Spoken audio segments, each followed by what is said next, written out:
Okay, now that we have the front roller in our hand, such as so, I'm going to go ahead and show you how to take it apart the rest of the way. It's pretty self-explanatory, obviously, but I'm going to do it just for prosperity's sake. And the way I do this is I'm going to grab around here just to hold this, because there's tension on this spring right here. And I'm going to go ahead and start loosening up this thumb wheel. And like I said, this is not all that friendly. There's something going on in this mechanism. They're starting to loosen up. I'm going to go ahead and take that out. And it'd be best to wear eye protection here in the event that spring jumps out and tries to clip you. Okay, so there we go. Set that aside. Now we still have the spring in here, and it's being held with a little bit of tension, so I'm just going to take my fingers and turn this and rock that spring right out. So now I have the ability to pull this out just like so. Okay, now that I have the roller in the hand, the problem I was going to have was I needed to turn this in between centers, but as you can see there's roller bearings in here, so I needed to devise a method to make sure I could turn this without it spinning about the shaft. So what I came up with was I made this little bracket out of aluminum, and you can see that I bent it such as so, and I also put a 1964 hole in it.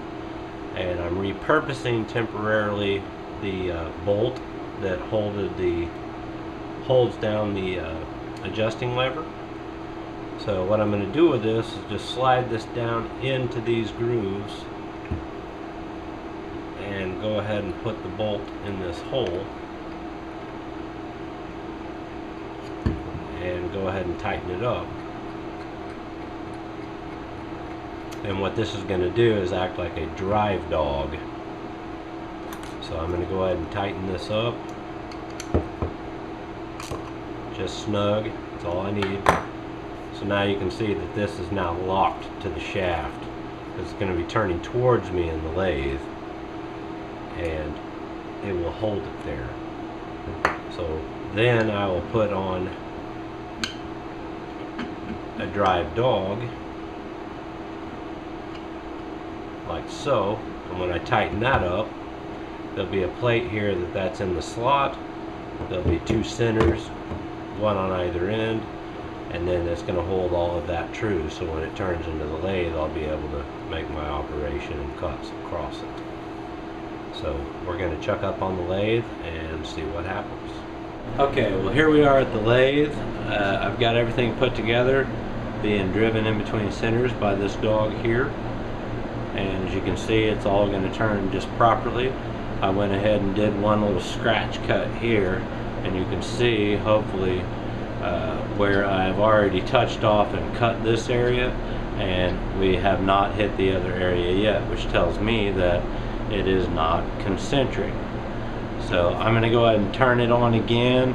I'm going to scratch cut, and I'm going to turn on the power feed to come across at a fairly high rate, and we will see what happens. So here we go. I'm just going to come in and touch off. And there it is. So I'm going to back up and go ahead and zero my dial. And I'm going to come in just about maybe 15 thousandths on this one, just to see where we're at. So I've got the power feed on now. Should start touching here in a moment.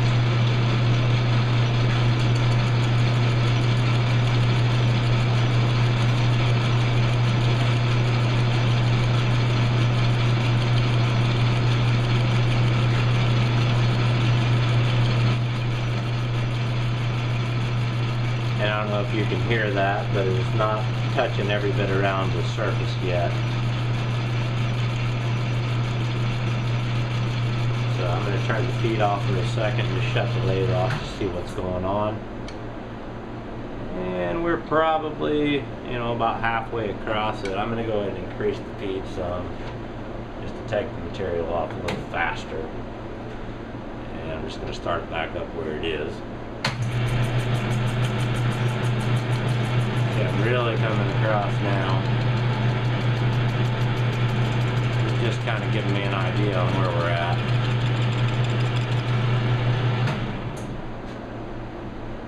Yeah, this thing is just dancing all over the place. So I'm going to back the feed down just a couple notches, just so I can get a better pattern on it. I'm going to go ahead and run back to the center. Good start. And I'm going to go ahead and hog a little bit off. I'm going to take us up to 40 thousandths now on the dial.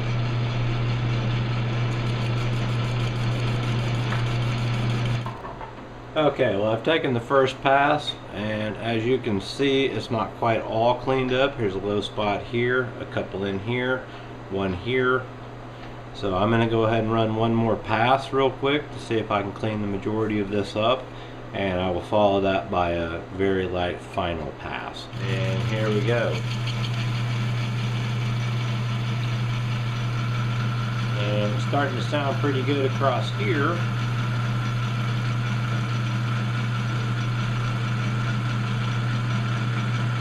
Okay, so you can see we're getting there. I do have a couple low spots, so I might take about another 5-10 thousandths off that. So I'm going to go ahead and come back to the beginning. And I'm going to try 5 thousandths just to see what we get. Yeah, it sounds like it's going to touch something close to this end.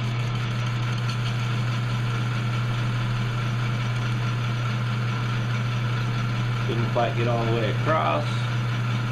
And we're approaching the end of our cut. Go ahead and let it run out. Go ahead and turn the lathe off and clean these chips out of the way. Strands, I might say. I've never cut ABS. Didn't really know what to expect, but it actually turns not too bad, other than all these long shards. So I'll give this a visual inspection. And you can see I'm not quite all the way out to the end here. I don't know if that really matters, and I do still have one low spot right there. So with that being said, I am going to take another 5 thousandths off this. I could probably take off more than that, but I'm going to go ahead and inch up on it because I only want to take off the absolute minimum we have to. So, a little bit better.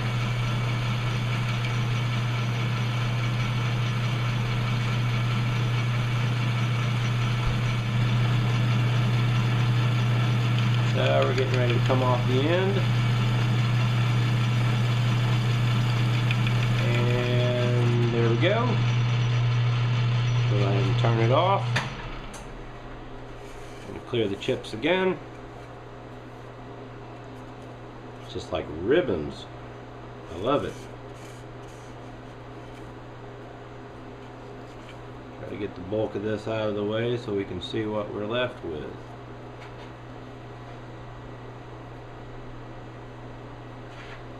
Now I don't know if you can see this line right here where I catch it all, and then we have this area here. That's the difference. That's the high and that's the low.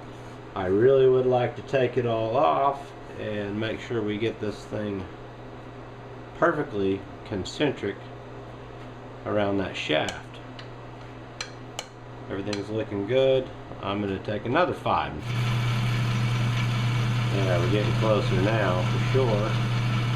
And that probably doesn't even matter off the end. I may actually stop there.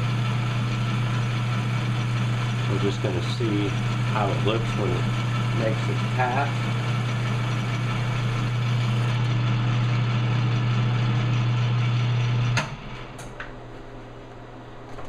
The little drive dog I made, sorry about the camera there, little drive dog I made out of that bent piece of aluminum is doing its job as intended.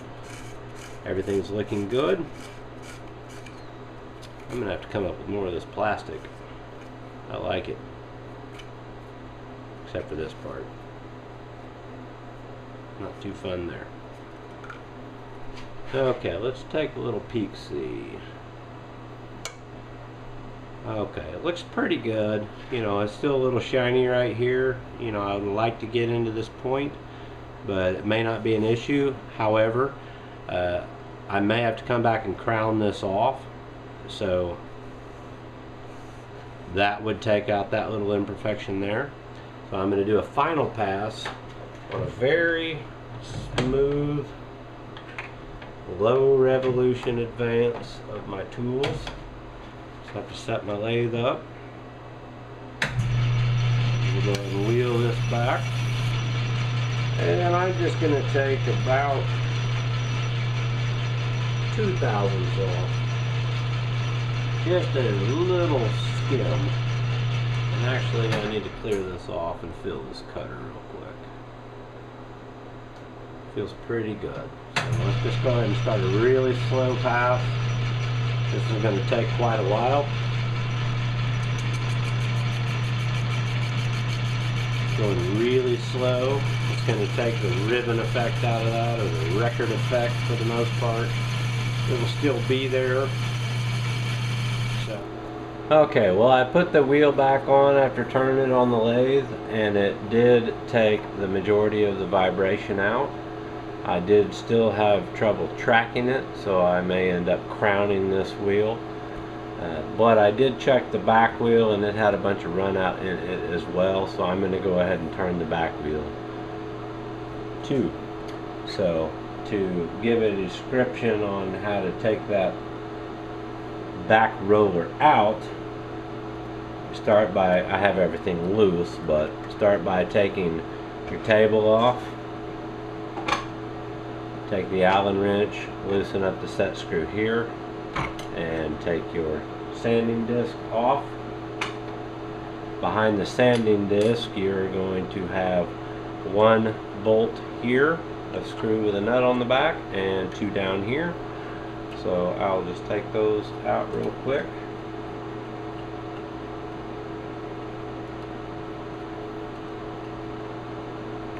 And there's 1. And there are 2 bolts under here. You probably cannot see these very well from the camera angle, but they are in fact there. So let's take this one off as well. And this will get the belt guard out of the way. You'll need to do this procedure if you ever need to change the belt anyway, so now you know how to do it. So there we go. And I'm going to try to work this belt off this pulley if I can, and I was able to. If you cannot, you may need to loosen the 4 hold downs for the motor, let the motor slide forward, and it'll come off. I finally did discover what the small Allen key was for, and that is for this pulley right here. So loosen that up and you can pull that out of the way.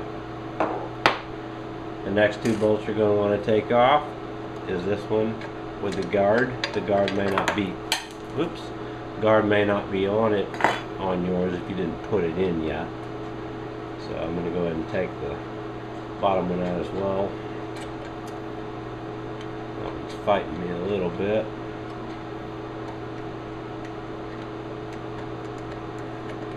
And there we go. And we're going to take these 2 off.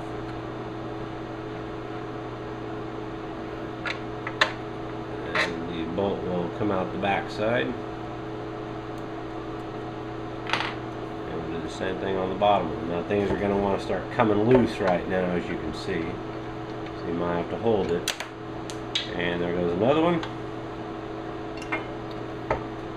And I will pull this whole thing out the other side, like so.